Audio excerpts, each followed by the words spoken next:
तो एक नए डिफरेंस में आपका आज फिर स्वागत है। ये डिफरेंस हमारा फॉर्मल कम्युनिकेशन और इनफॉर्मल कम्युनिकेशन के ऊपर होने वाला है। ठीक है, पेपर नज़दीक है आपके और ये डिफरेंस मैं दोबारा बना रहा हूँ क्योंकि पहली बार जब वीडियो बनाई थी शायद वहाँ पे वॉइस प्रॉब्लम हो सकती है, शायद बोल रहा हूँ, क्या पता ना भी हो। ठीक है, बट मैंने उससे ज़्यादा पॉइंट आपको यहाँ पे दे दिए, 10 पॉइंट के आसपास मैंने यहाँ पे लिखे हैं, 9-10 पॉइंट यहाँ पे सामने आपके हैं। ठीक है, जिसमें हम जानेंगे कि फॉर्मल कम्युनिकेशन क्या होता है और इनफॉर्मल कम्युनिकेशन क्या होता है। एक अच्छा खासा डिफरेंस आपको मिलने वाला है ताकि अगर शॉर्ट नोट लिखने के लिए भी आए तो भी आप लिख सको। ठीक है, तो 10 के 10 पॉइंट फटाफट से स्टार्ट करते हैं और उनको फटाफट से खत्म भी कर देते हैं। ठीक है, तो पहला पॉइंट हमारा है मीनिंग। क्या कह रहा है, मीनिंग की बात कर लेते हैं।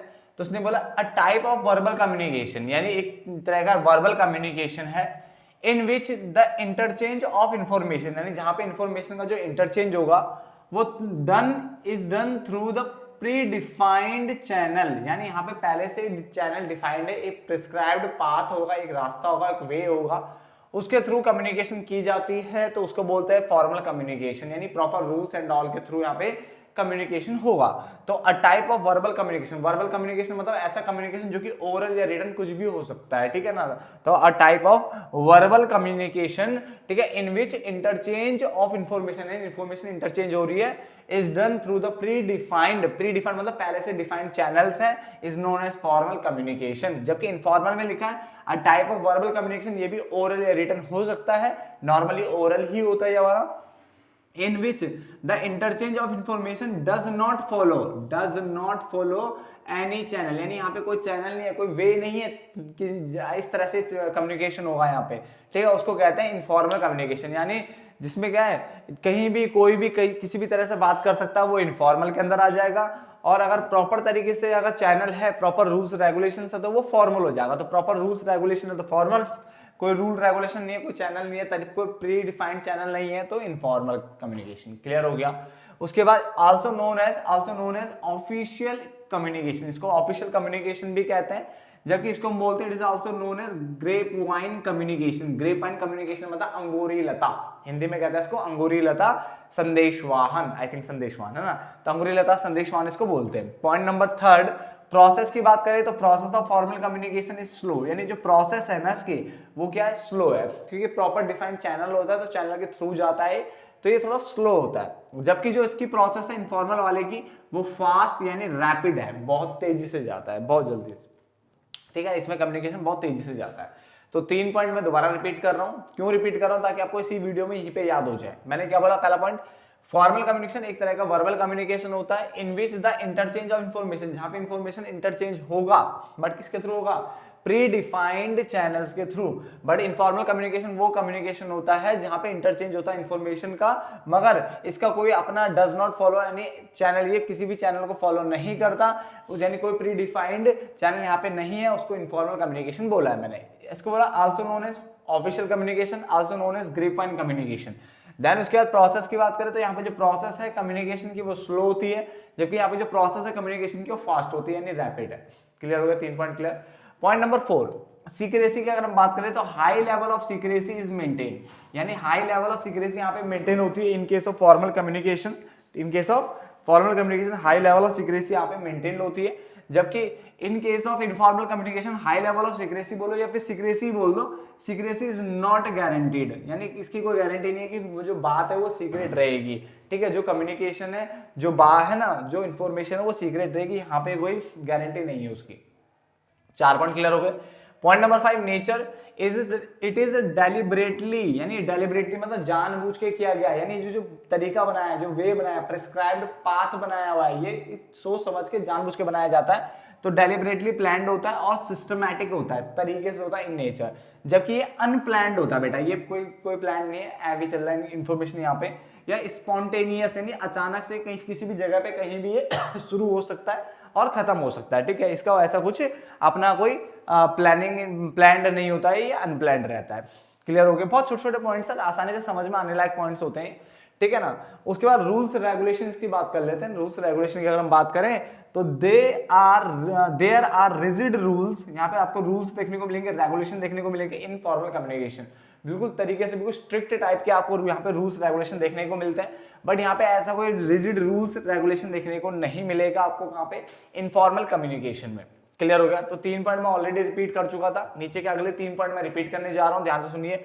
मैंने पॉइंट बोला एक आपको सीक्रेसी मैंने कहा कि हाई लेवल ऑफ सीक्रेसी यहाँ पे मेंटेन रहती है in case of formal communication, but यहाँ पे हाई लेवल ऑफ सीक्रेसी बोलूँ या सिर्फ सीक्रेसी बोलूँ तो वो गारंटी नहीं होती है, उसकी गारंटी नहीं है कि इन्फॉर्मेशन आपकी सीक्रेट रहेगी in informal communication. Then nature की बात करूं तो डेलिबरेटली होता है, जानबूझ के बनाया जाता है ये स्ट्रक्चर, ठीक है ना, डेलिबरेटली प्लान्ड एंड सिस्टमैटिक होता है, ये अनप्लान्ड और अनसिस्टमैटिक होता है, स्पॉन्टेनियस इन नेचर होता है, ठीक है।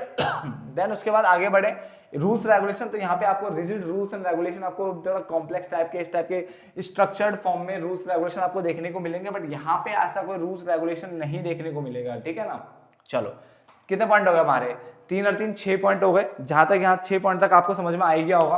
अब बात करते हैं अगले 7वें पॉइंट की ओर, ऑब्जेक्टिव्स। क्या हमारे पास अगला पॉइंट ऑब्जेक्टिव्स है। ऑब्जेक्टिव्स में लिखा है कि इसका फॉर्मल कम्युनिकेशन का ऑब्जेक्टिव होता है टू अचीव ऑर्गेनाइजेशनल ऑब्जेक्टिव, यानी ऑर्गेनाइजेशन के जो गोल्स होते हैं, जो ऑब्जेक्टिव होते हैं, उनको अचीव करना इसका ऑब्जेक्टिव होता है। जबकि इसका ऑब्जेक्टिव होता है टू मीट पर्सनल नीड्स, यानी जो पर्सनल जो नीड्स है, पर्सनल इंटरेस्ट है, उसको पूरा करना, उसको प्राप्त करना, यहाँ पे ये होता है, ठीक है ना। देन सोर्स की बात करें, इसके सोर्स को आप ट्रेस कर सकते हो, कहाँ से स्टार्ट हुआ, कहाँ खत्म हो रहा है, सब कुछ यहाँ पता चल जाता है। बट इसके सोर्स को आप क्या है नहीं पता कर सकते, यानी कहाँ से स्टार्ट हुआ नहीं कर पाओगे पता, ठीक है। तो कहाँ से शुरू हुआ है इसके यहाँ पे पता कर पाना मुश्किल है, यहाँ पे पता कर पाना आसान है, यहाँ पे मिल जाएगा। तो कैन बी ट्रेस, यहाँ पे सोर्स का उसके सोर्स को ट्रेस किया जा सकता है, यहाँ पे उसके सोर्स को यानी कहाँ से शुरू हुआ है वहां से उसको ट्रेस नहीं किया जा सकता, सोर्स को ट्रेस नहीं करते, यहाँ पे नहीं कर पाते, ठीक है।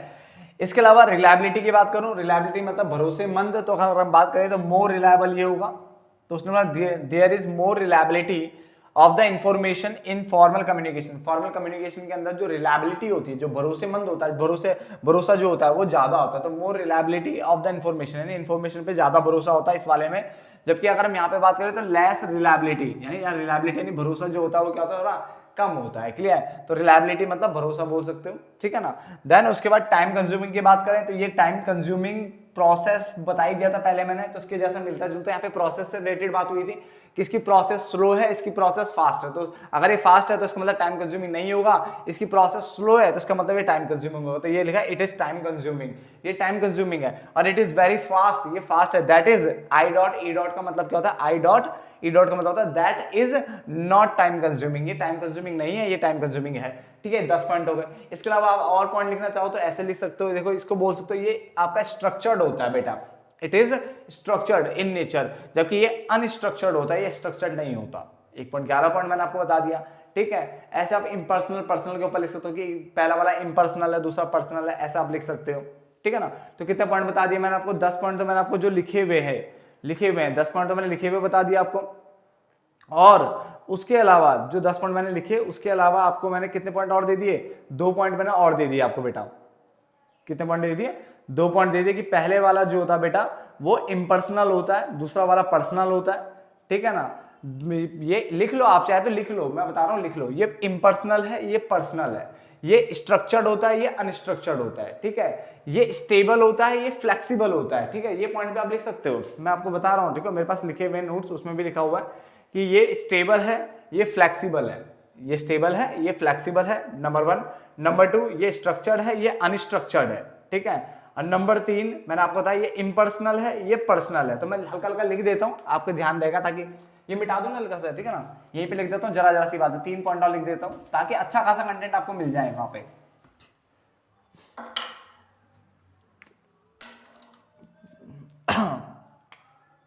ये क्या 11वां पॉइंट बताया था, 11वें पॉइंट में मैंने बोला कि ये क्या आपका स्ट्रक्चर्ड है, ये वाला आपका क्या है अनस्ट्रक्चर्ड है। 12वां पॉइंट ये इम्पर्सनल है, ये आपका पर्सनल होता है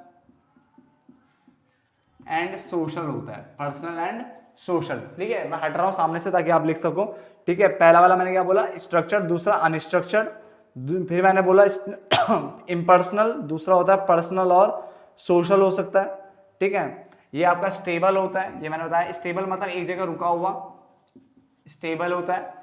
13वां ये फ्लेक्सिबल होता है बेटा, क्या होता है फ्लेक्सिबल होता है नहीं चेंजेबल हो, इसको चेंजेबल कर सकते हैं, नहीं चेंजेबल होता है, डायनामिक होता है, ठीक है, इस तरह से बोल सकते हो, ठीक है। Flexible and instable, flexible and instable, ठीक है। तो ये स्टेबल हो गया, दूसरा वाला क्या हो गया, फ्लेक्सिबल एंड इनस्टेबल हो गया। तो तकरीबन तक 13 पॉइंट हो गए, 13 पॉइंट से तो आप कितना कुछ बना के लिख सकते हो, नहीं इनको और आगे एक्सप्लेन कर करके बना सकते हो आप, ठीक है ना। तो होप सो जहां तक आपको डिफरेंस समझ में आ गया होगा। तो मिलेंगे आप एक नए डिफरेंस में, तब तक के लिए धन्यवाद दोस्तों।